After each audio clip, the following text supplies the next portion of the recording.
নমস্কার বন্ধুরা, আমি রিমি মধুরিমা বকবক চ্যানেলের পক্ষ থেকে তোমাদের সকলকে জানাই স্বাগত।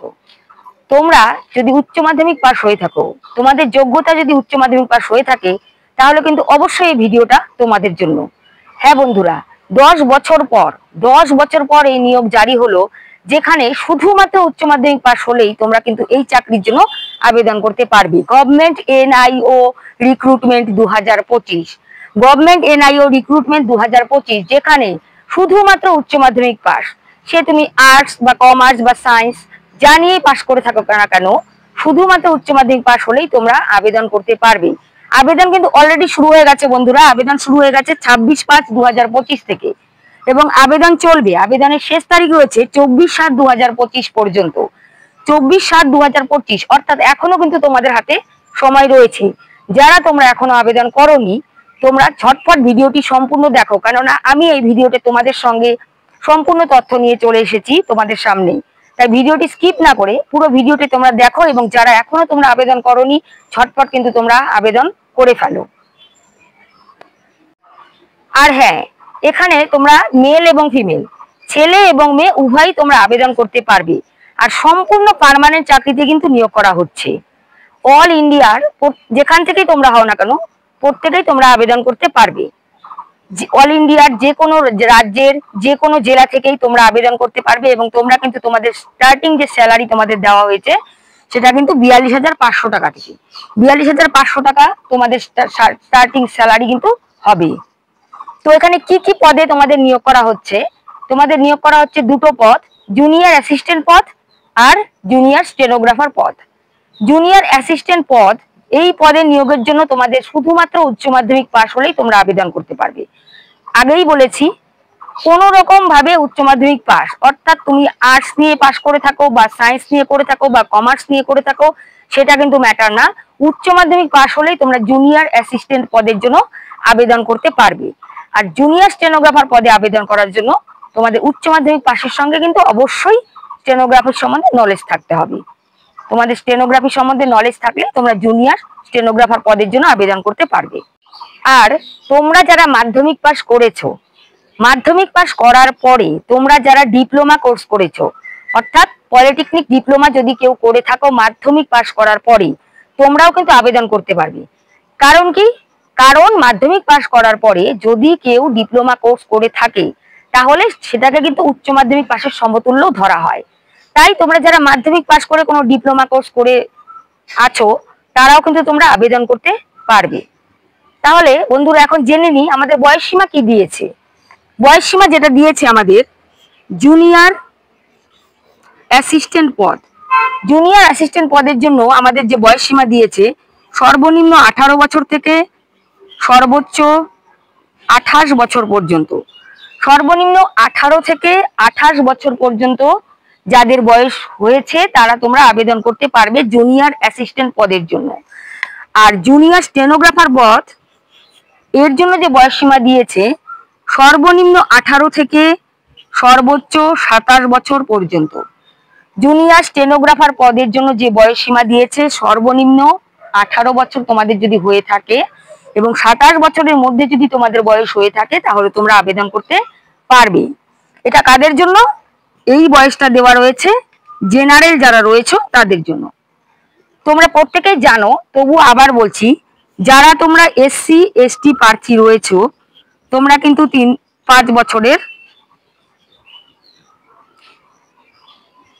তোমরা পেয়ে যাবে 5 বছর পর্যন্ত বয়সের ছাড়। যারা তোমরা OBC রয়েছে, তোমরা পেয়ে যাবে 3 বছর পর্যন্ত বয়সের ছাড়। আর যারা তোমরা PWBD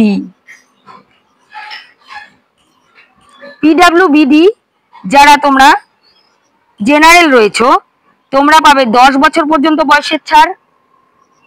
PWBD যারা SC ST রয়েছে, তোমরা পাবে 15 বছর পর্যন্ত বয়সের ছাড়। PWBD যারা OBC রয়েছে, তোমরা পাবে 13 বছর পর্যন্ত বয়সের ছাড়। আবার বলছি, যারা তোমরা SC ST রয়েছে, তোমরা 5 বছর পর্যন্ত বয়সের ছাড় পেয়ে যাবে।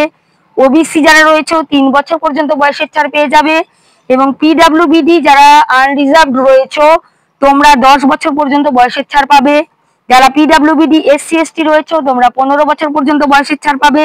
যারা পিডাব্লিউবিডি ওবিসি রয়েছে তোমরা 13 বছর পর্যন্ত বয়সের ছাড় পেয়ে যাবে। এবং এক্স সার্ভিসম্যান যারা রয়েছে তোমরাও 3 বছর পর্যন্ত বয়সের ছাড় কিন্তু পেয়ে যাবে। 18 থেকে 28 এবং 18 থেকে 27 এই যে বয়সটা এটা জেনারেলদের জন্য দেওয়া রয়েছে।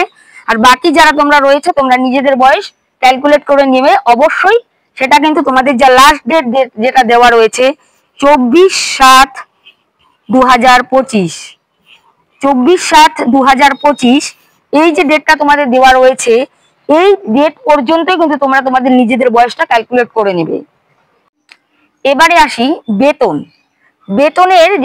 বেতনের যে ব্যাপারটা রয়েছে, যারা জুনিয়র অ্যাসিস্ট্যান্ট পদের জন্য তোমরা নিয়োজিত হবে, জুনিয়র অ্যাসিস্ট্যান্ট তোমাদের লেভেল 2 অনুযায়ী বেতন হলো 19,900 থেকে 63,200 টাকা পর্যন্ত।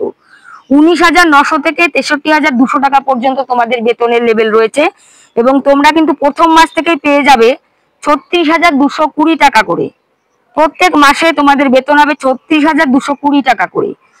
আর জুনিয়র স্টেনোগ্রাফার পদে লেভেল 4 অনুযায়ী তোমাদের বেতন রয়েছে 25,500 টাকা থেকে 81,100 টাকা পর্যন্ত। 25,500 টাকা থেকে 81,100 টাকা। আর তোমরা স্টার্টিং এ যেটা পাবে সেটা হলো 47,415 টাকা করে প্রতি মাসে কিন্তু তোমরা পেয়ে যাবে।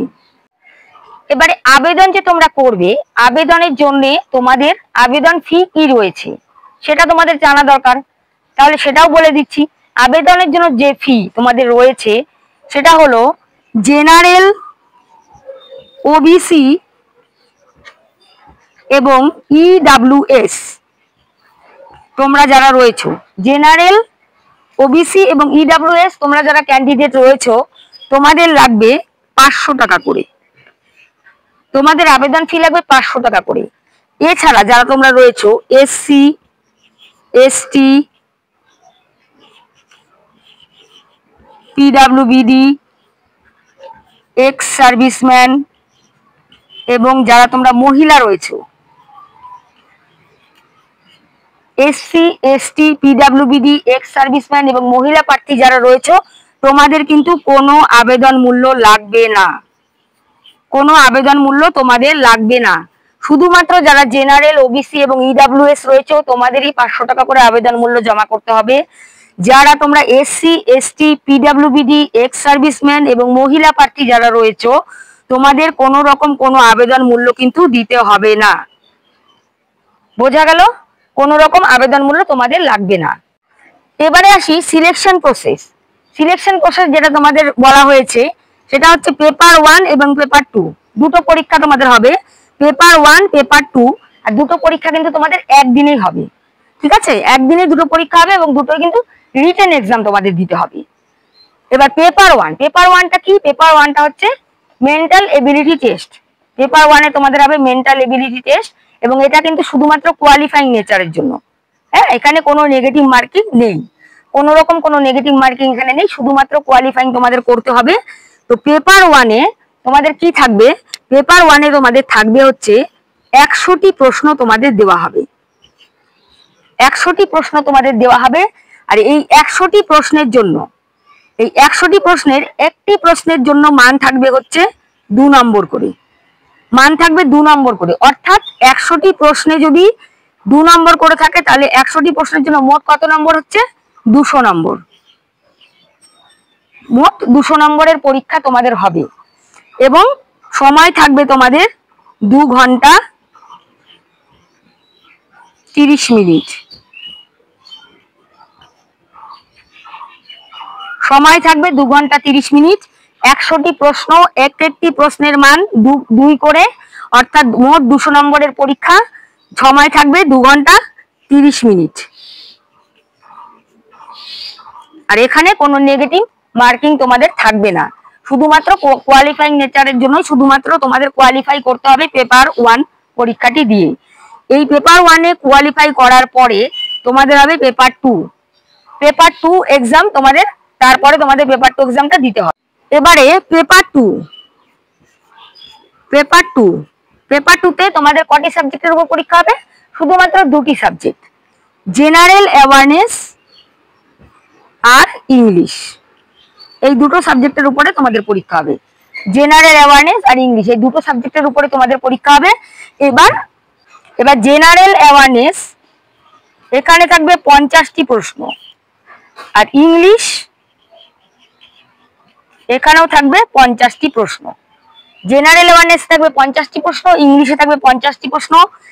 এক একটি প্রশ্নের মান থাকবে 3 নম্বর, এক একটি প্রশ্নের মান থাকবে 3 নম্বর করে, অর্থাৎ 50টি প্রশ্ন 3 নম্বর করে, মোট 150 নম্বর। ইংলিশেও 50টি প্রশ্ন 3 নম্বর করে, মোট 150 নম্বর। তাহলে কত আসলো টোটাল? 300। এই 300 নম্বরে হবে তোমাদের পেপার 2 এর পরীক্ষা। কিন্তু এখানে কিন্তু তোমাদের নেগেটিভ মার্কিং রয়েছে, এখানে তোমাদের পেপার 2 তে কিন্তু নেগেটিভ মার্কিং রয়েছে। একটা প্রশ্ন যদি তোমরা ভুল করো তাহলে কিন্তু তোমাদের 1 নম্বর কেটে নেওয়া হবে। একটি প্রশ্নের জন্য 1টি নম্বর তোমাদের কেটে নেওয়া হবে, এখানে নেগেটিভ মার্কিং রয়েছে। পেপার 1 এ কোনো নেগেটিভ মার্কিং নেই, শুধুমাত্র কোয়ালিফাই করলেই তোমাদের হবে। কিন্তু পেপার 2 তে কিন্তু ভালো করে বুঝে নাও, পেপার 2 তে কিন্তু নেগেটিভ মার্কিং রয়েছে, একটি প্রশ্নের জন্য 1 নম্বর কেটে নেওয়া হবে। জেনারেল অ্যাওয়ারনেস থেকে থাকবে 50টি প্রশ্ন, এক একটি প্রশ্নের মান 3 নম্বর করে, মোট 150 নম্বর। ইংলিশ থেকে থাকবে 50টি প্রশ্ন, এক একটি প্রশ্নের মান 3 নম্বর করে, মোট 150 নম্বর। এখানে যদি তোমরা একটা প্রশ্ন ভুল করো তাহলে 1 নম্বর তোমাদের কেটে নেওয়া হবে। আশা করি সবার কাছে বিষয়টি ক্লিয়ার হয়ে গেছে। এবারে তোমাদের যেটা হবে টাইপিং টেস্ট। এই টাইপিং টেস্ট তোমরা ইংলিশ বা হিন্দি যে কোনো একটিতে তোমরা দিতে পারো, সেটা তোমাদের ইচ্ছে। তোমরা ইংলিশেও দিতে পারো বা হিন্দিতেও দিতে পারো। যদি তোমরা কেউ ইংলিশে দিতে চাও, যদি তোমরা ইংলিশে দাও তাহলে কিন্তু তোমাদের 1 মিনিটের মধ্যে 35টি ওয়ার্ড তোমাদের টাইপ করতে হবে। ইংলিশে দিলে 1 মিনিটের মধ্যে 35টি ওয়ার্ড টাইপ করতে হবে। আর যদি হিন্দিতে দাও, হিন্দিতে যারা দেবে তোমাদের 1 মিনিটের মধ্যে 30টি ওয়ার্ড তোমাদের টাইপ করে দেখাতে হবে। হিন্দিতে দিলে 1 মিনিটের মধ্যে 30টি ওয়ার্ড টাইপ করে তোমাদের দেখাতে হবে। কিন্তু এটাও কিন্তু কোয়ালিফাইং নেচার, ঠিক আছে? এখানে কোনো নেগেটিভ মার্কিং টার্কিং এর ব্যাপার নেই, এটাও কোয়ালিফাইং নেচার। তাহলে সম্পূর্ণ সিলেকশন প্রসেসটা আশা করি তোমরা বুঝে গেছো। যেটা বললাম আমি, পেপার 1 পেপার 2 সেটা রাইটিং টেস্ট হবে, এক্সাম হবে, এবং কি কতটা সময় লাগবে কি ব্যাপার সমস্তটাই আমি ভালো করে তোমাদের বলে দিয়েছি। এবং টাইপিং টেস্টের যে ব্যাপারটা সেটাও আশা করি তোমরা বুঝে গেছো। তাহলে বন্ধুরা তোমাদের পুরোটাই আমি বলে দিলাম। তোমরা যারা এখনো আবেদন করোনি, তোমাদের হাতে কিন্তু এখনো সুযোগ কিন্তু রয়েছে। লাস্ট ডেট আমি আগেই বলেছি 24/7/2025। এখনো তোমাদের হাতে যথেষ্ট সময় রয়েছে। তাই তোমরা ঝটপট, যারা আবেদন করোনি, শুধুমাত্র উচ্চ মাধ্যমিক পাস, তোমরা উচ্চ মাধ্যমিক পাস করে বসে আছো, সরকারি চাকরি করতে চাও, তাহলে তোমরা অবশ্যই এখানে আবেদন শুরু করে দাও এবং আবেদন করে দাও আর পড়াশোনাও শুরু করে দাও। আজ এ পর্যন্তই। সবাই ভালো থাকো, সুস্থ থাকো এবং আমার চ্যানেলটি অবশ্যই সাবস্ক্রাইব করো আর ভিডিওটি লাইক, শেয়ার ও কমেন্ট করো।